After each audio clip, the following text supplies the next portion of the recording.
Welcome to the Rayleigh Observatory Open Evening for April 2020.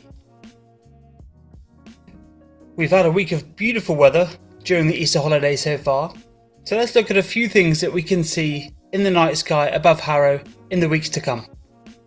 In addition to the beautiful full moon that we saw near the beginning of the month, there are several other interesting deep sky objects that we can see using either the naked eyes or a pair of binoculars from your back garden.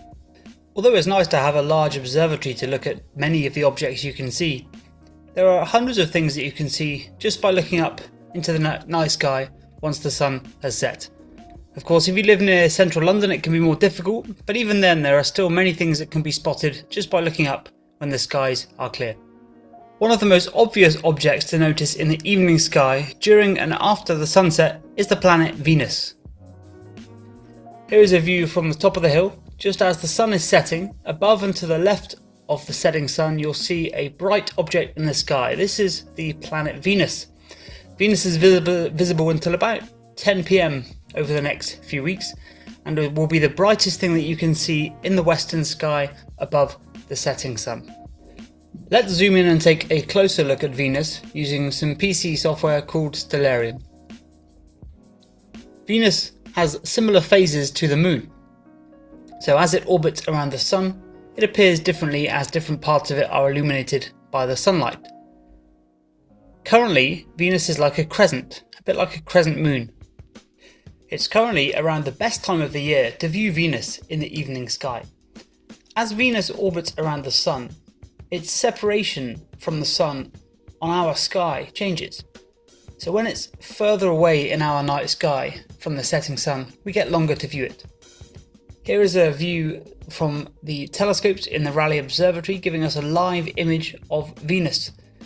This is a camera dedicated to taking images of planets. If you look through the open observatory slit, you can see Venus there below the telescopes, and the image on the computer screen is the photograph that we took of Venus on Tuesday the 7th of April. Here is our first image of the beautiful crescent Venus. This was taken with about 20 photographs that we added together in Photoshop and smoothed over. And here is a second photo made from another set of 20 images that we took at a slightly lower magnification, and we combined those together in Photoshop to give us a beautiful view. We can't see the surface of Venus from Earth because it's covered with thick clouds.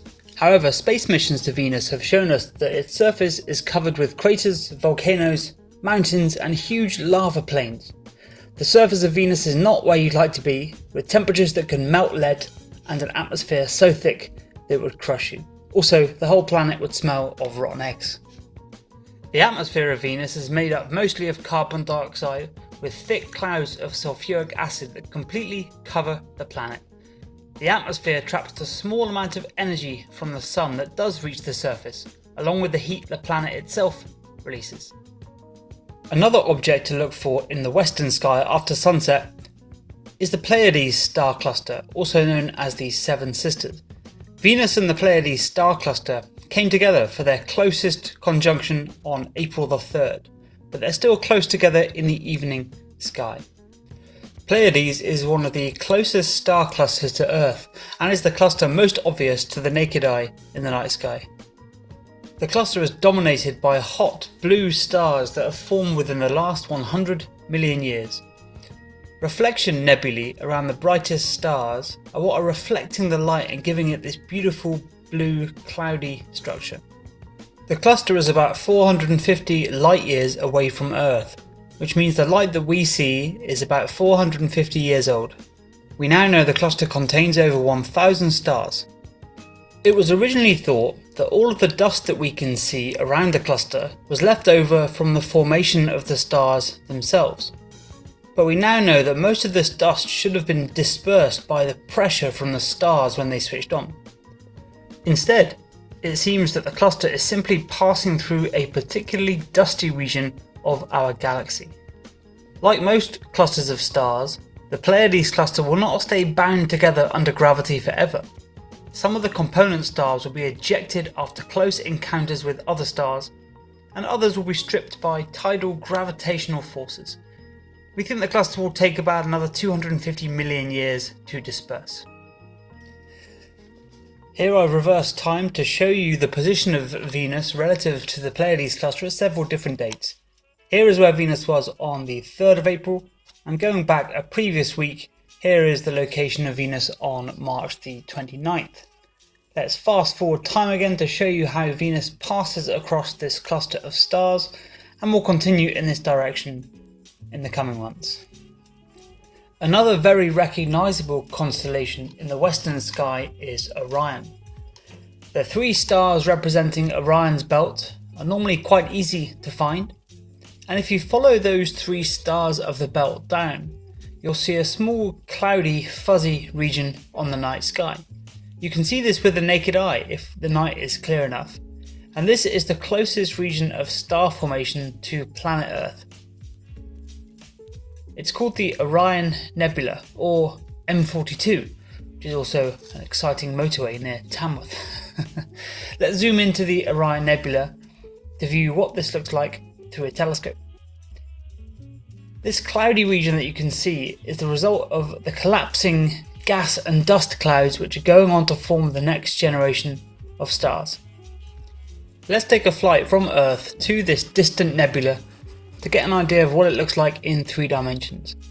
The lines that you can see on the image are the constellation lines as they're viewed from Earth.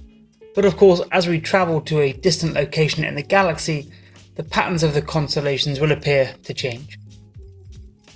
We think the nebula is about 24 light years across and has a mass about 2,000 times that of our Sun.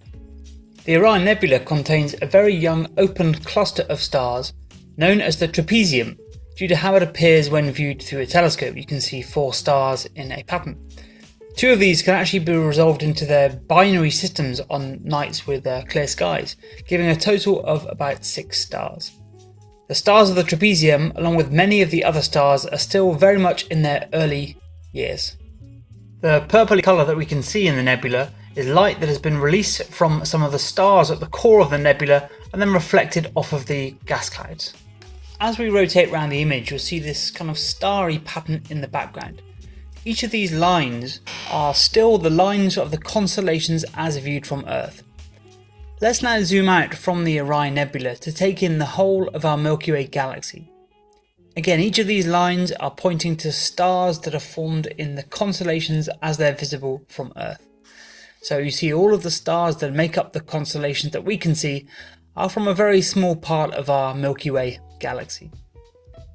We are a small blue and green planet, about 2/3 of the way to the edge of a giant spiral galaxy that we call the Milky Way. These beautiful spiral arms that you can see each have regions of star formation that form stars and planets just like in our solar system. Until the early 1920s, most astronomers thought that the Milky Way contained all of the stars in the universe. Following the 1920 Great Debate between the astronomers Harlow Shapley and Heber Curtis, observations by Edwin Hubble show that the Milky Way is just one of many, many galaxies out there. It's a barred spiral galaxy with a diameter of between about 150 and 200,000 light years. That means light takes almost 200,000 years to pass from one side of the galaxy to the other. And we think it contains between 100 and 400 billion stars. So let's zoom back into the Orion Nebula and look at some of the images that we have taken. When you look at the Orion Nebula through a pair of binoculars or a telescope, this is what you'll see. It appears largely black and white in colour due to your eye's poor sensitivity, but when we take a longer exposure image of the nebula, several hours worth of imaging, we pick up much more detail in the far reaches of the nebula. Let's zoom back out again and look at another interesting feature that can be seen in the same constellation. If you look above the belt of Orion, to the top left of the constellation, you'll see a bright star called Betelgeuse. Betelgeuse has been interesting to observe over the last few months because its brightness has dropped massively compared to its brightness last year, and many astronomers thought that this was a sign that Betelgeuse was about to explode in a fiery supernova. Here are 2 images showing you the difference in brightness between this year and last year compared to the stars around Betelgeuse, and this was an interesting mystery to try and solve. Some astronomers thought that because we saw Betelgeuse getting dimmer, this was evidence that turbulent motion in the star was being caused by a collapse of the core of the star, which could lead to one of these fiery supernovae. If it was to explode in a fiery supernova, it would be one of the brightest objects in the night sky. However, more recent results have suggested that instead it's more likely that Betelgeuse shed some of its outer layers of material, forming a cloud of dust around the star which blocked out some of the light. So it turns out that it was perhaps just dust that was getting in the way, rather than a more exciting supernova. Let's look at another interesting object that can be seen even with the naked eyes. If you look towards the northern sky later on in the evening, long after the sun has set, quite high in the sky, you'll see two beautiful clusters of stars that are very close together. These are beautiful when viewed with a pair of binoculars. This is called the double cluster. These two open star clusters are about 7,500 light years away. Each contains between 300 and 500 stars. We think these stars are approximately each about 3 million years old, babies in the cosmological timescale. The gas and the stars that compose the flat disk of our Milky Way galaxy pass right through these two clusters in the night sky. If the sky is dark enough, you'll see the hazy pathway of the Milky Way crossing also through this part of the sky. The double cluster was charted by sky watchers as early as 150 BC. Hipparchus saw it, and Ptolemy named it as one of the 7 nebulosities in his Almagest, an ancient astronomy text used for over a millennium. The double cluster in Perseus ranks as a favourite among astronomers, a bejewelled place in the heavens to zoom in on with binoculars. Both clusters are also blue shifted, which is when the light from a distant source gets squashed by its motion towards us, and both clusters are currently travelling towards the Earth at a speed of about 40 kilometers per second. Here is an image taken of the double cluster. One of them appears to be slightly larger than the others. Both of them move together through the Milky Way galaxy towards us. So if we wait for long enough, they'll be even bigger and brighter in our night sky. If you own a pair of binoculars, have a go at finding the double cluster this evening in the northwestern sky. Let's now move to look at the moon, one of the easiest to spot celestial features. Hopefully you can find the moon relatively easily. Earlier on in April we saw a beautiful pink supermoon. It wasn't actually pink in colour. It was called a supermoon because it appears larger than it normally does in the night sky, due to it being slightly closer to Earth in its orbit. Let's zoom in and take a look at the surface of the moon. Its close proximity made it appear about 7% larger and 15% brighter than the average full moon, giving sky watchers an opportunity to admire the moon's face in all its lunar glory. Here is an image that we took from the Observatory on the evening, Tuesday the 7th of April.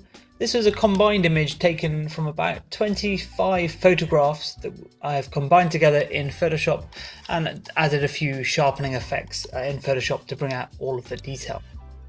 The dark regions are the seas or the Maria, and the light regions are the highlands or the Terra.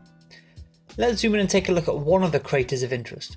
The largest crater that you can see on the near side of the moon is called the Tycho crater. It's quite easy to spot because you can also see several rays emanating from the central crater. These are the rays caused when the giant asteroid blasted into the side of the moon, and it must be a relatively recent crater, which is why we can still see all of the rays emanating from the impact site. Another interesting feature that we can pick out is the Apennine mountain range. This mountain range separates two of the oceans or the Maria on the surface of the moon. Named after the Apennine Mountains in Italy, their formation dates back about 4 billion years, so they're still relatively young. The range forms on the southeastern border of the large Mare Imbrium and the northwestern border of the Terra Nivium highland region. The final two peaks in the range are perhaps most famous for forming the valley where the Apollo 15 mission made its landing. which was considered one of the most scientifically successful missions of the Apollo program.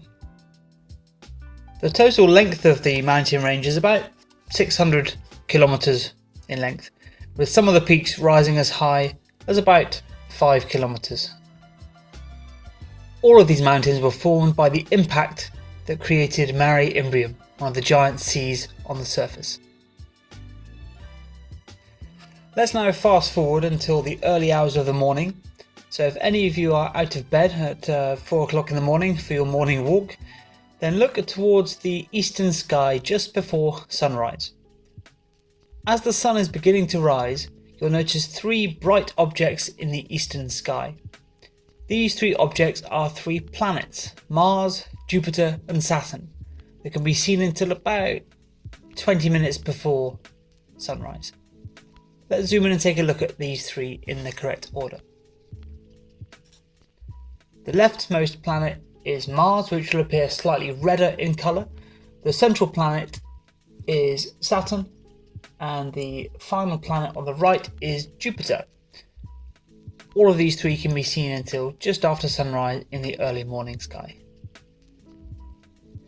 That summarises our brief tour of the April night sky. I hope you get a chance to get out and have a look at some of these objects and see if you can find them for yourself.